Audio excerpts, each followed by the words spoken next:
এটা হচ্ছে আমাদের সোহাগ ডাবল টেকার। এই দেখেন সামনের চাকা আর পিছনের চাকা কিভাবে কাটে। এই সামনেরটা কাটতেছে, পিছনেরটাও কাটতেছে। আমরা তো যারা অনেক সময় সাধারণ যাত্রী যারা, তারা জানি না সামনেরটা কাটবে এবং পিছনেরটাও কাটবে। এই দেখেন সামনেটা ঘুরান, সোজা হয়েছে। সোজায় যখন ওটা কাটা হয় তারপর এটাও কাটবে। এই কাটতেছে অলরেডি। এই দেখেন কীভাবে কাটতেছে। এটা হচ্ছে অটো, এই পাশে মোটর, পিছনে সামনে টায়ার রড সিস্টেম, পিছনে হচ্ছে মোটর।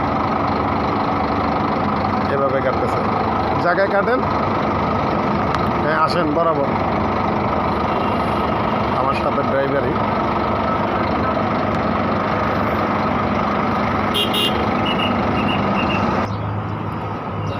এই গাড়িটাই আমরা দুই ড্রাইভারে চালাই। ধন্যবাদ সবাইকে।